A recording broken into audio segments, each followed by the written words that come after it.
बात पद को वो कहते हैं कि पथ में चलते समय वो हरिण बालक तो उनका खाना खोजेगा। वो तो आदमी था नहीं आपकी तरह फल फूल खा करके, वो तो खोजेगा ही। वो तो वो जाता था दूरी में, तो जब दूर गए हरण में उनका चित्त लगा रहता था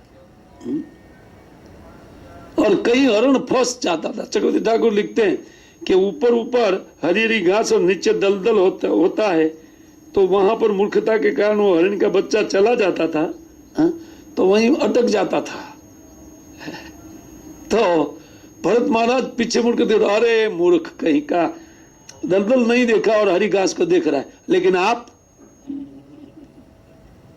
ये माया रूपी मोह रूपी दलदल नहीं देख करके आप धसे जा रहे हैं अंदर। ऊपर हरिण बालक दिखाई पड़ रहा है, और कृष्ण के इतने बड़े प्रेमी हो करके अब ये हरिण बालक को प्रेम कर रहे हैं।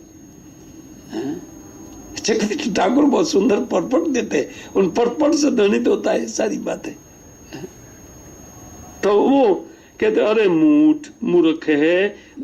इस प्रकार अत्यंत करुणा के कारण उन दलदल लगे हुए पैर थे उन भी ऊंचे करके अपने कंधे में डालते थे। वो दलदल भी उनको ये करदम जो कादो था उनको अच्छा लगता था।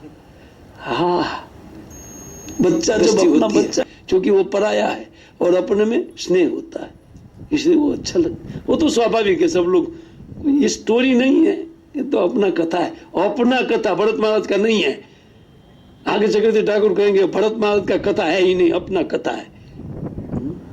ये हमारी मुश्किल है, ये हमारी तकलीफ है। क्यों भगवान का भजन नहीं चल रहा? भगवान का अंश होकर के जीव भगवान को प्रेम नहीं करके माया का प्रेमी हो गया है, और इसी के कारण एक माइक पदार्थों में उनका ममता समता तकता है।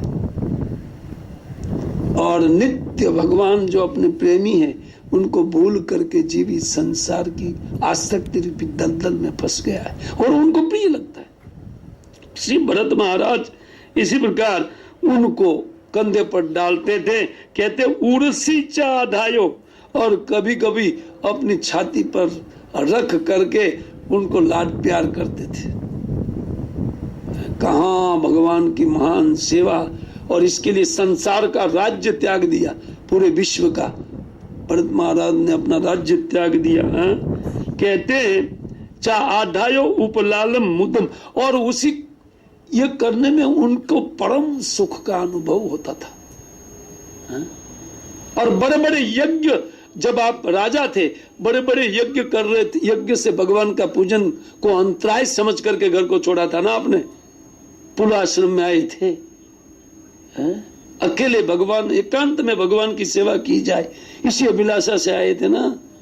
अभी वो हरिण बालक उनका आनंद बढ़ाने लगा। एक ही महाराज, पहले उनका दशा देखिए और अभी उनका दशा देखिए। ये है भगवान की प्रकृति। माया इतनी ही निष्ठुर है कि जीव को जघन्य वस्तु खाने के लिए बाध्य करती है, उसी में आनंद जीव मानता है। अगर कोई मनुष्य को शुक्र का शरीर मिल जाए तो मनुष्य का मल खाने में उनको थोड़ा सा भी हिचकिचाहट नहीं बल्कि आनंद होगा। ये प्रबल माया है, केवल शरीर ट्रांसफर करके इतनी आसक्ति दे देती है कि जीव खुशी खुशी उस कर्म को करते हैं। हरे कृष्णा, जग करके सुनिए। इतनी आसक्ति इतनी भयंकर है माइक। एक ही जीव है, वही भगवान का अंश। जब सुअर के शरीर में प्रवेश करता है तो नाना प्रकार का एक गंदा चीज और गटर में पड़े रहना आनंद मानता है, उन्हीं में उनका सुख का अनुभव होता है। देखिए माया की, आप माया के पहलू को समझिए। अभी हमारे पास मनुष्य का शरीर है, लेकिन हमेशा मनुष्य का शरीर नहीं रहेगा, क्योंकि काल चक्र सदैव इधर से उधर फेंकता है। किसका मृत्यु नहीं होगा, किसको बॉडी ट्रांसफर नहीं करना होगा, कराता है जबरदस्ती काल।